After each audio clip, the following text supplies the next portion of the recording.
কেমন আছেন সবাই? আশা করি সবাই ভালো আছেন। বন্ধুরা, আমাদের এই গল্পগুলো যদি ভালো লাগে অবশ্যই লাইক করবেন, কমেন্টস করবেন। চ্যানেলে যদি নতুন হয়ে থাকেন অবশ্যই সাবস্ক্রাইব করে পাশে থাকা বেল আইকনটি প্রেস করে রাখবেন। ধন্যবাদ। আমাদের আজকের গল্প ভোরের রোদ, পর্ব 15, লেখিকা সুলতানা পারভিন। তোকে একটু কাছে পেলেই বেহায়া মনটা কেন আরো বেশি করে কাছে পেতে চায় বলতে পারিস ভোর? কেন সেই বাড়াবাড়ি রকমের আবেগগুলোকে আমি বেঁধে রাখতে পারি না তোর সামনে এলে? বলতো, কেন তোর মাঝে নিজেকে হারাতে ইচ্ছে হয় সব সময় আমার? কেন তোকে হারিয়ে দিয়ে জিততে চায় আমার যত্ন করে লুকিয়ে রাখা ভালোবাসাগুলো? বল, কেন কেন কেন কেন তোর এত দূরে ঠেলে দেওয়ার পরও তোকে নিজের বুকে আঁকড়ে ধরে লুকিয়ে ফেলতে ইচ্ছে হয় আমার? কেন তোর ঘুম আদুরে মুখটা দেখলে রঙিন আদরে তোর শরীরটা ভাসাতে ইচ্ছে হয়? বল, এই অহেতুক ইচ্ছেগুলোকে কি বলবি তুই?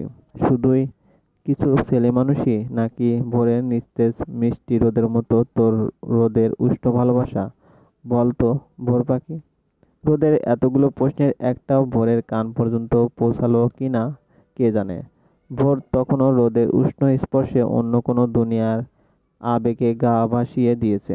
ভোরের এই নীরবতায় রোদ কি বুঝলো কে জানে।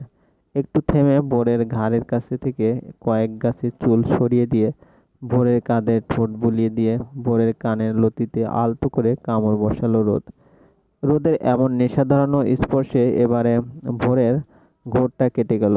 ভোর একবার কেঁপে উঠে রোদের দিকে নিজের সম্পূর্ণ ঘুরিয়ে নিয়ে রোদের বুকে মুখ ডুবিয়ে নিল। রোদ আবারও হেসে ফেলল। ভোরে এমন কেঁপে ওঠায় আর হেসেই ভোরকে নিজের সাথে শক্ত করে জড়িয়ে নিয়ে ভোরের কানে ছোট্ট করে একটা চুমু এঁকে দিল রোদ। তুই তো ডাহা ফেল করলি রে বোর। এবার কি হবে বলতো? একটা ছবিও তুলতে পেরেছিস বলে তো মনে হয় না। এভাবে দুষ্টুমি করলে কিভাবে ছবি তুলবো আমি বলো?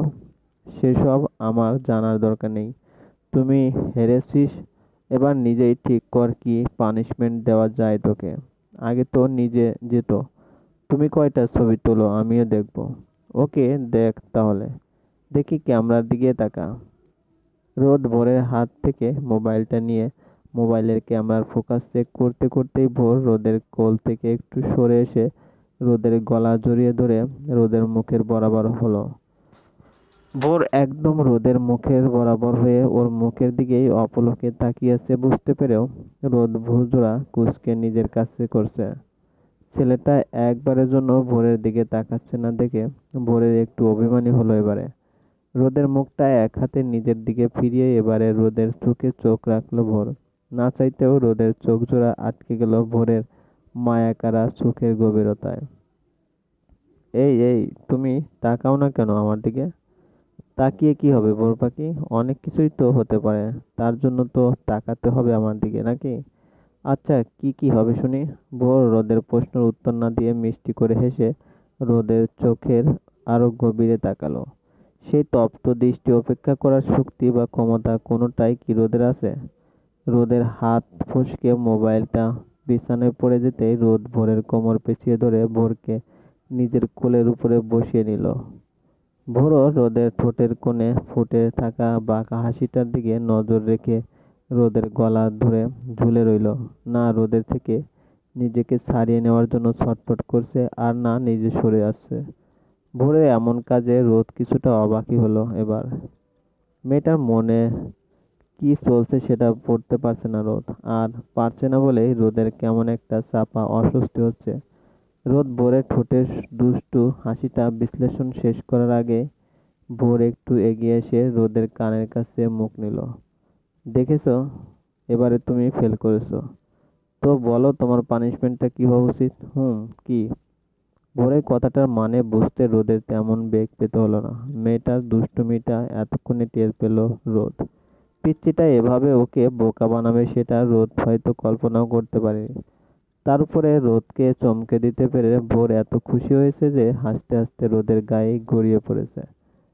রোদ ভোরকে বিছানার সাথে ঝাপটে ধরে ভোরের ছোট্ট ছোট্ট হাত দুটো নিজের হাতের বাঁধনে আটকে ভোরের একদম মুখের কাছে মুখ নিয়ে এলো। ভোর এই অবস্থায় রোদের নিচে চাপা পড়ে থেকেও হাসছে দেখে রোদ নিচে ভেসে ফেলল। বড্ড বেশি দুষ্টু হয়েছিস না ভোর পাখি? ভয় করছে না আমাকে আজ? উফ, তুমি দুষ্টুমি করতে পারলে আমি পারবো না কেন? আর আমাকে হারিয়ে তুমি জিতবে কি করে? আমি না জিতলে তুমিও জিতবে না। উফ, তুই জিতলেই তো আমি জিতে যাই রে বোর পাখিটা। তাহলে আমাকে তখন ছবি তুলতে দিলে না কেন? এত দুষ্টুমি করলে কেন? কারণ তোকে জ্বালাতন করতে আমার ভীষণ ভালো লাগে। তোমাকে জ্বালাতেও আমার অনেক ভালো লাগে। সেটা তো দেখতেই পাচ্ছি। আমি তো জ্বালানোর জন্য হলেও তোকে আদর করি, ভালোবাসি। আর তুই তুই খালি সবসময় এতটা কাছে এসেও আবার দূরে সরে গিয়ে আমার অন্তরের ক্ষতটা আরো বাড়িয়ে দিতেই পারিস। একটু ভালোবেসে সেটা সারাতে পারিস না শুধু। কি, এই যে এতটা নিবিড় হয়ে কাছে এলি, আমার সাথে মিশে একাকার হয়ে গেলি, একটু ভালোবেসে দিলে খুব কি ক্ষতি হয়ে যেত বোর? যদি ভালোই না বাসবি এতটা কাছে আসিস কেন বল? কেউ তো ইচ্ছে করে দূরে চলে যাচ্ছে না, তাহলে তাকে ভালোবাসবো কেন আমি? বাসবো না ভালো ছাড়ো এ কথা। একটা কথা বলতো বোর, তোর কি সত্যি, কি সত্যি সত্যি মেঘকে তোর পছন্দ? রোদের প্রশ্ন শুনে আর মুখের ভঙ্গিমা দেখে বোর বহু কষ্টে নিজের হাসি চাপলো। বোরের চোখে চোখ রেখে রোদ আবার প্রশ্নটা করলো, কিরে বল না, তোর মেঘকে সত্যি ভীষণ পছন্দ? কোথা থেকে পোড়া পোড়া গন্ধ আসছে না, তুমি পাচ্ছ? কি বলছি, কারো কি খুব হিংসে হচ্ছে মেঘ ভাইয়াকে? আমি তো বলেছি ভাইয়াকে কালো শার্টে কিউট লাগে, যেমন এই কালো টি শার্টটাই তোমাকে এতগুলো কিউট লাগছে। ভোরের এমন কথায় রোদ হাসবে নাকি কাঁদবে সেটাই বুঝে উঠতে পারছে না। মেয়েটা ওকে রাগানোর জন্য কথাগুলো বলেছিল তখন, নাকি হেয়ালি করে মনের কথাগুলোই বলেছিল, যে কথাগুলো রোদ এতদিনেও বুঝতে পারেনি। আরে এভাবে কি দেখছো? আমাকে তো সারাদিন ধরেই দেখছো আজ, আর কত দেখবে? সত্যি করে বল বোর, তুই কি আসলে মেঘকে পছন্দ করিস? আমাকে বল, আমি একটু রাগ করবো না, প্রমিস। দেখ, এই মেঘটা এলো কোথা থেকে আবার? আর এই তুমি এত মেঘ মেঘ করছো কেন, হ্যাঁ? আমি মেঘকে পছন্দ করলে কি তুমি ওর আর আমার বিয়ের ঘটকালি করবে, নাকি নিজে দাঁড়িয়ে থেকে? ভোর ভোরের কথাটা শেষ হওয়ার আগেই রোদ ভোরের ঠোঁট জোড়া কামড়ে ধরলো। ভোর ক্ষেপে গিয়ে কী সব বলছিল নিজেও জানে না, তাই হুট করে রোদের এমন স্পর্শে কেঁপে উঠে চোখ বুজে নিল। আর রোদও কিছুক্ষণ পরে সরে এসে ভোরের কপালে নিজের কপাল ঠেকালো। এমন কথা ভাবলেও না খুন করে ফেলবো তোকে, বুঝলি? তুই শুধু আমার ভোর, আমার ভোরের আদর মাখা ঠোঁটে শুধু আমার নাম থাকবে, আর শুধুই আমার রাজত্ব চলবে। আমার এই ছোট্ট ভোরটার মনে তোর মুখে আর কারো নামও আমি সহ্য করতে পারবো না, মরে গেলেও না। আর কোনোদিন যদি এসব উল্টাপাল্টা বকছিস তো তো তোকে খুন করে জেলে যাব, ফাঁসিতে চড়বো, তবু আমার ভোরকে আমি কাউকে দেব না, কাউকে না। আরে, আর একটা কথাও বলবি না তুই ভোর। আর একবার উল্টাপাল্টা কিছু বললে আমি এমন কিছু করে বসবো যেটা তোর হয়তো ভালো নাও লাগতে পারে। তাই দয়া করে চুপ করে থাক। কিন্তু আমার মোবাইল? কি, আমার মোবাইলটা তো তোমার কাছেই রয়ে গেছে। ও দাঁড়া, বিছানাতেই কোথাও আছে, এই তো। রোদ হাত বাড়িয়ে মোবাইলটা নিয়ে ভোরকে দড়িয়ে দিয়ে চুপচাপ ভোরের বুকে মাথা রেখে শুয়ে পড়ল।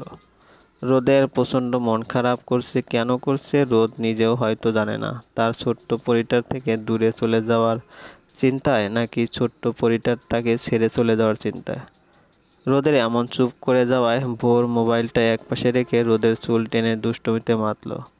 তাতেও রোদের কোনো রেসপন্স না পেয়ে রোদকে হালকা করে ধাক্কা দিয়ে সরানোর চেষ্টা করলো নিজের উপর থেকে। এই, আবার ঘুমিয়ে যাচ্ছ তুমি? একটু আগে না বললে লাঞ্চের সময় হয়ে গেছে? ঘুমাচ্ছি না, বল কি বলবে? আমার গিফট কই? তুমিও হেরে গেছো, আমিও, এখন তুমি আমাকে গিফট দিবা। দুজনে হেরে গেলে তো তোকে গিফট দিতে হবে কেন? ও মা, আমি ছোট্ট না? আমাকে চকলেট গিফট দিবা তো? এবারে আসার পর চকলেট দাওনি তুমি। আমি রাগ করবো কিন্তু। ঠিক আছে, দেবো। এখন চুপ করে থাক তো বাবা। না, এখন এখন এখন আমার এখনই চকলেট চাই। ভোর, থামবি তুই? চুপ করতে বললাম না তোকে? তুমি বললেই আমি চুপ করব নাকি? ইস, আমাকে চকলেট না দিলে আমি এখন আরো জোরে কাঁদবো। ভোর কিভাবে কাঁদবে সেটা অভিনয় করে দেখানোর জন্য মুখ